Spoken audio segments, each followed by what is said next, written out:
Dr. wakomoje ku buryo bwo kwirinda washyizemo agakingirizo ese hari ubundi buryo buhari bwo kwirinda izi ndwara?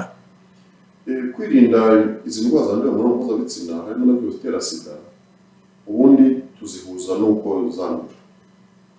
Tuzihuza n'uko zandura kubera ko buriya kwandura abandura benshi indwara zandurira mu mibonano mpuzabitsina ndetse na virusi itera sida nka 99% bandura bakoze imibonano mpuzabitsina. Ni ukuvuga ngo rero icya mbere kwifata cyangwa se kwirinda gukora imibonano mpuzabitsina n'uwo mutashyingiranywe, guharagaruka mu rubyiruko, ubumanzi n'ubusugi. Ariko no mu bashakanye nyine hakaba icyo kintu cyo kwizerana n'uwo mwashakanye, kudahemukira uwo mwashakanye, ntumuce inyuma, burya nicyo kintu cya mbere.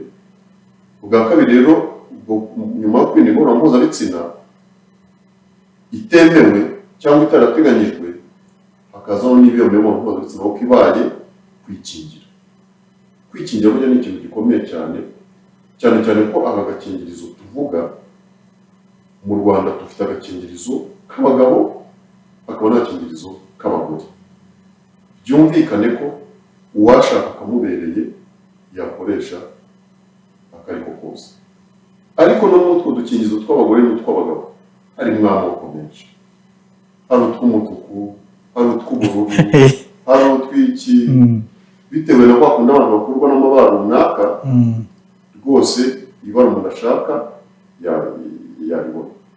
Ariko noneho ikintu cya kabiri, Minisiteri y'Ubuzima n'abafatanyabikorwa bayo iyo batanze uko udukingirizo tuzakoresha mu Rwanda dukoreshwa, banashyiraho amabwiriza y'uko bashyiramo navuga n'ikintu kimeze nk'imibavu cyangwa amaraso atuma agakingirizo gahumura neza. Ugasanga rero udukingirizo turi mu Rwanda ya mavuta arimo atuma nyine kanyera umuntu ashobora gukambara neza agakora igikorwa kigomba kugenda, ariko habaye n'iyo mpumuro navuga ituma umuntu atazavuga ngo kuko cyabaga bavuga ngo turanuka, gusa bavuga ngo agakingirizo ngo karanuka ngo kagira gute ibivuta birimo ngo, ariko icyo kibazo rwose kiba cyarakemutse muri ya mabara menshi atandukanye, muri kwa gukora mu buryo butandukanye, harimo rwose n'imibavu ishobora kubera umuntu bitewe n'ubwoko bw'agakingirizo runaka, kuko n'imibavu by'abantu bashobora guhumeka ku buryo butandukanye, nabwo hakaba ari imibavu itandukanye bitewe n'ubwoko bw'agakingirizo. Rero bikaba bigaragaza rero ko ubwo buryo bwa kabiri bwo kwikingira gukoresha agakingirizo ari ingenzi cyane kandi burizewe 100%. kandi burizewe navuga 100%. Iyo umuntu akoresha agakingirizo neza uko byateganyijwe no gakingirizo byanditse ko umuntu akoresha kandi agakoresha igihe cyose uko akoze imibonano mpuzabitsina. Ikindi cya gatatu rero turavuga ngo abantu bagire n'ikintu twavuga cy'imyitwarire. Burya imyitwarire ubu nabwo biri mu buryo bwo kwirinda, tubishyira mu buryo bwo kwirinda, kwigisha abantu uko bitwara, kugenda ku ndangagaciro ndetse no kumenya na za kirazira, kuko muri iyi minsi turi kubona abantu bubahuka za kirazira.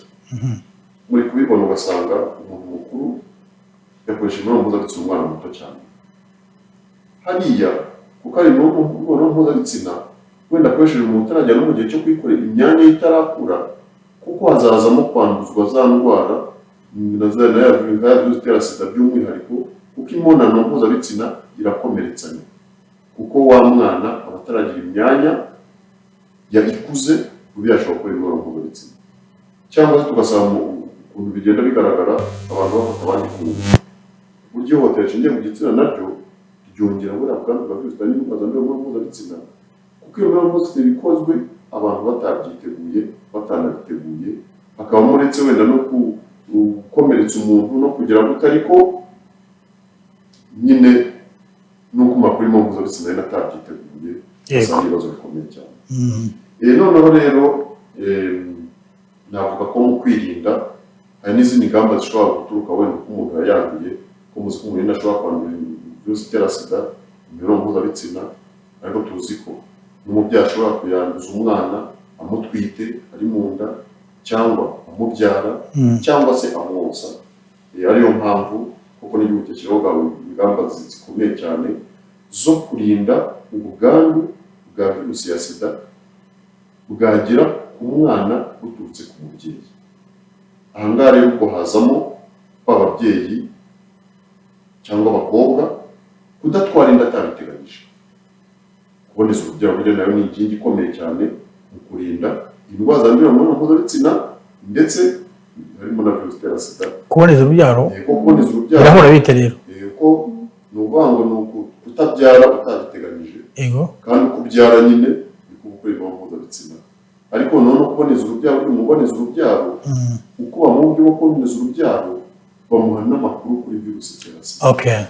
Ndetse n'amahire mu Rwanda ubu muri gahunda yo kuboneza urubyaro umuntu ukoresha uburyo bwo kuboneza urubyaro byaba ibinini byaba urushinge byaba udupira tw'umugabo cyangwa twomora byaba wifungishije burundu bamupima nibura ubwandu bwa virusi itera sida nibura buri mwaka kugira ngo yumve uko aboneza urubyaro ariko agomba no kwirinda na virusi ya sida kuko aho inda yinjirira niho na virusi yinjirira.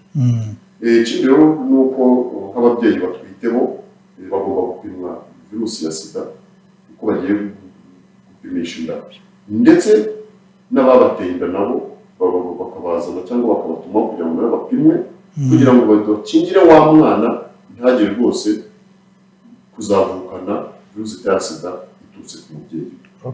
Ndetse wenda no mu gihe cyo konsa naho bakabigarukaho umubyeyi ukimara kubyara bakamubyaza neza muri maternité kugira ngo umwana atandura avuka, ariko na nyuma yo kuvuka yaba nyina yaba umwana bakabashyira na komite yo kubakingira kuko irahari, ariko none umwana mu kumwonsa akaba ingamba zishyirwaho kugira ngo umwana atandura biturutse mu mashereka y'umubyeyi.